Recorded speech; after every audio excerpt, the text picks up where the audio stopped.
Questão 51, tá? O que essa questão vai dizer? Vamos ler primeiro a fonte, né? Tomás de Aquino, Suma Teológica. O que é Suma Teológica de Tomás de Aquino, né? Você vê que filosofia medieval, ela sempre vai trazer Tomás de Aquino, Santo Agostinho de Hipona, tem que saber o contexto, né? O texto apresenta uma elaboração teórica de Tomás de Aquino, caracterizada pelo quê, tá? Então, olha só. Desde que tenhamos compreendido o significado da palavra Deus, sabemos de imediato que Deus existe. Com efeito, essa palavra, olha os conectivos, né? Com efeito, essa palavra designa uma coisa de tal ordem que não podemos conceber nada que ele seja maior. Ora, o que existe na realidade e no pensamento é maior do que o que existe apenas no pensamento, donde se segue que o objeto designado pela palavra Deus, que existe no pensamento, desde que se entenda essa palavra, também existe na realidade. Por consequente, ou seja, por consequência, a existência de Deus é evidente. Ou seja, cara, qual que é o grande pensamento que você tem que pensar aqui sobre esses filósofos da filosofia medieval, principalmente sobre Tomás de Aquino, tá? Nós temos Santo Agostinho de Hipona, nós temos Tomás de Aquino, tá? Tomás de Aquino, ele vai ser um filósofo marcado pelo quê, pessoal? Ambos vão trazer a ideia, tá, de fé e razão, certo? Ambos vão trazer a ideia de fé e razão, certo? Só que, quando a gente fala aqui, né, de Tomás de Aquino, a gente está falando aqui num princípio onde a gente vai trazer a fé igual à razão. Ou seja, Tomás de Aquino vai defender um pensamento de que nós conseguimos comprovar a existência de Deus utilizando a razão. E ele vai trazer uma série de argumentos, tá, baseado na razão, que provam a existência de Deus, certo? Que vão trazer ali, né, fundamentos teológicos ali, que vai refutando vários dos pensamentos ateístas e agnósticos que tinham na época, tá certo? Esse é um dos pensamentos ali, ele vai unificar a ideia de fé e razão, e esse é o básico que você vai ter. Basicamente, é o mesmo pensamento também que Santo Agostinho e Tomás de Aquino vão ter os dois pensamentos. A diferença é que um via que a fé está acima da razão.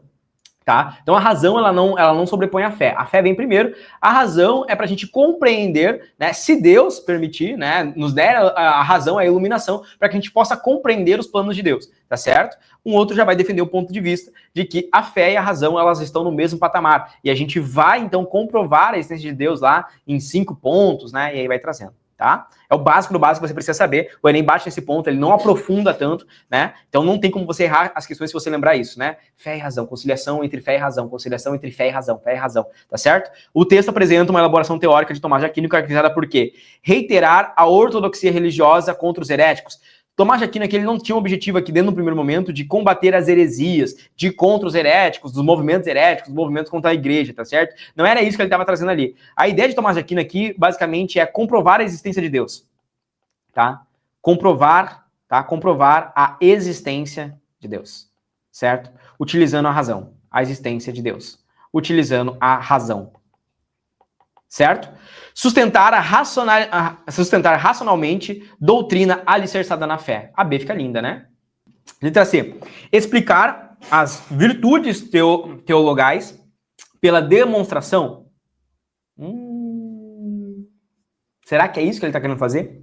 Demonstrar apenas as virtudes teologais, as virtudes da teologia, demonstrando essas virtudes? Será que é apenas isso que ele quer fazer? Tá? O texto apresenta uma elaboração teórica. Tá? Olha como que ele está trazendo. Ele está trazendo uma ideia de explicação. Não parece para você que é um texto mais dissertativo, argumentativo?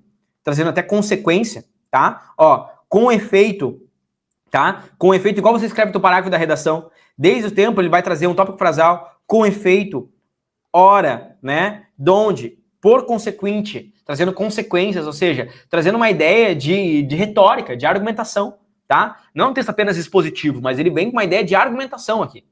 Flexibilizar a interpretação oficial dos textos sagrados, tá? Bom, eles não tinham muito essa ideia de flexibilização de interpretação, não, tá? Eles não defendiam a flexibilização, e não é isso que ele defende no texto, tá? Mas tanto Tomás de Aquino quanto Agostinho de Hipona, eles não têm pensamento de flexibilização, não.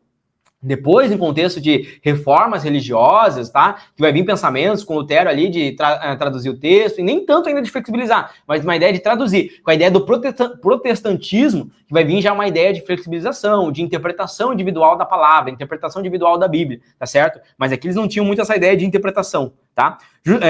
Flexibilizar a interpretação. Justificar pragmaticamente crença livre de dogmas, né? Não, eles não tinham essa ideia de crença livre, né? Eles defendiam os dogmas da igreja, tá certo? Eles não queriam ali ter uma ideia de crença livre, não queriam defender isso. O que ele queria fazer nada mais era do que sustentar racionalmente, ou seja, através da razão, a doutrina alicerçada na fé, tá certo? Então, ó, a letra B é o que traz pra gente como resposta, tá? Sustentar racionalmente a doutrina alicerçada na fé, tá certo? Ou seja, a união entre fé e razão, certo? A união entre fé e razão. Como é que ele faz isso? Não justificando as coisas apenas através da fé, mas justificando através da razão, através de argumentos, né? A famosa suma teológica. Se você gostou dessa resolução, então espera para ver o que é ter aula de todos os conteúdos para a prova do Enem dos principais vestibulares dentro da minha plataforma de estudos, que é a plataforma Memorize. Eu dou aulas ao vivo de todos os conteúdos que caem nas provas, principalmente aprofundando a nível medicina para biologia e química. Dentro do Memorize, você tem acesso a trilha de estudos, aulas gravadas, listas selecionadas, materiais e apostilas, resumos, um banco com mais de 170 mil questões, sistema de flashcards próprio integrado dentro da plataforma com mais de 5.000 flashcards, acesso a monitores que irão te orientar, comunidade de estudos, mentoria preparatória para a prova do Enem e também os vestibulares mais específicos e difíceis do Brasil. Se você está gostando então dessa resolução e quer mais, ou seja, quer se preparar em alto nível para a prova desse ano, aqui embaixo você vai encontrar o primeiro link, que é um link para você fazer parte da minha plataforma e ter aula comigo de todos os conteúdos e se preparar, elevar o seu nível para ser aprovado ainda esse ano. Clica aqui embaixo e vem fazer parte da maior e melhor plataforma de preparação para Enem e vestibulares do Brasil. Um grande abraço e eu te vejo lá dentro.